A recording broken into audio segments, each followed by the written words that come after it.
Types of stomata. According to the relationship of stomata with neighboring epidermal cells, the stomata are classified into following types. Number one, a nomocytic, or it may also known as a ranunculus type.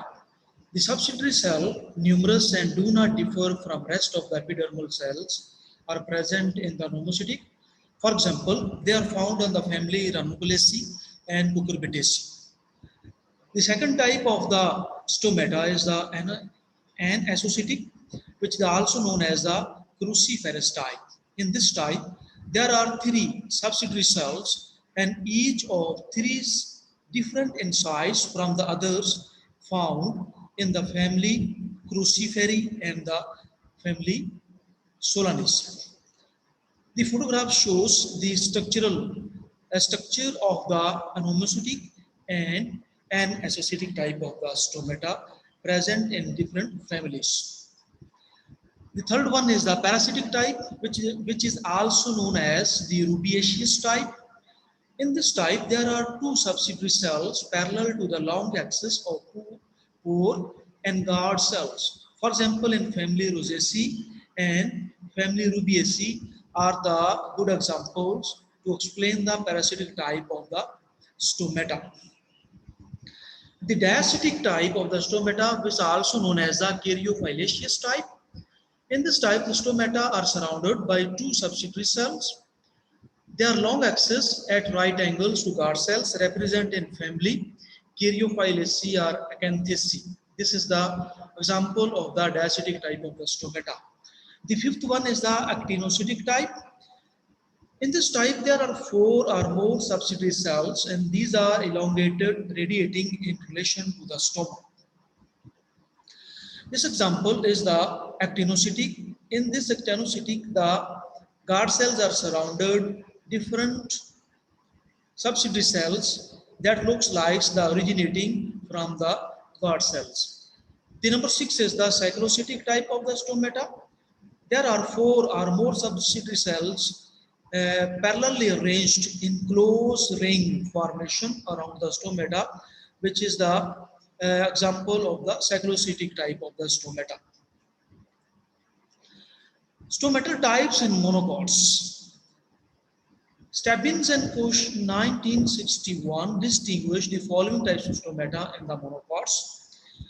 However, these stomatal types are different as compared to the previous stomatal types because these three or four types of the stomata are only observed in the monocots.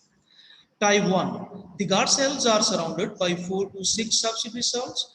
For example, many species of family Ericaceae, Zingiberaceae, Carnaceae, and Musaceae. The type 2 guard cells are surrounded by 4 to 6 subsidiary cells, of which 2 are smaller and rounder than the others and are situated at the end of the guard cells. For example, type 2 is present in family Palmi. Type 3 of the stomata is surrounded by 2 subsidiary cells placed lateral to the guard cells. This is the most common in monocots.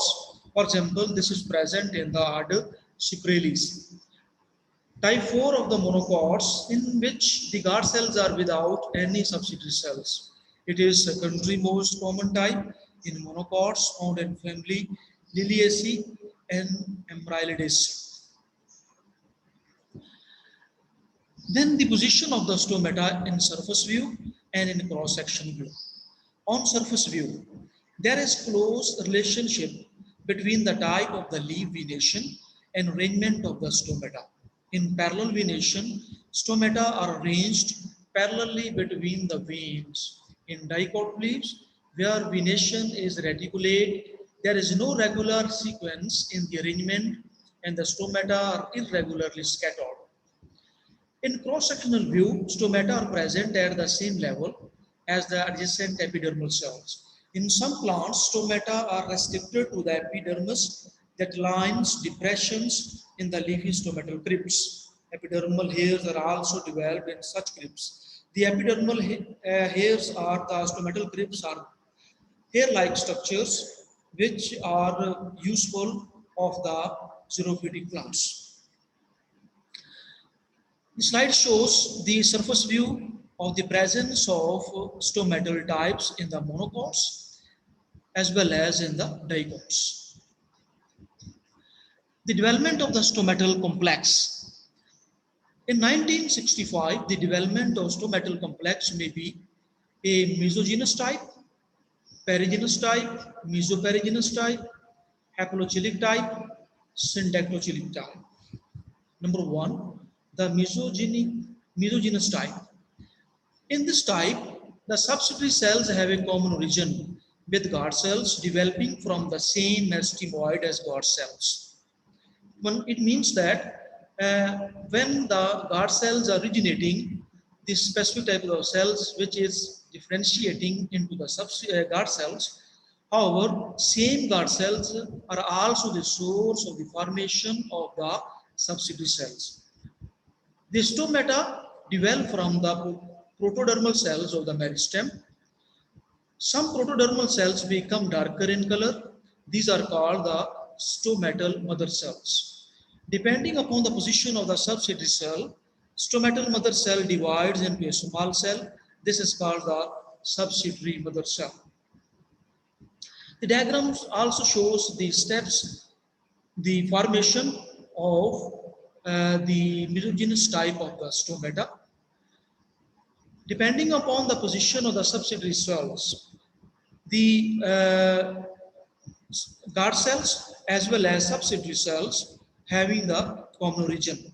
Then another cell is cut to produce the second subsidiary mother cell, and the remaining mother cell is called the guard mother cell.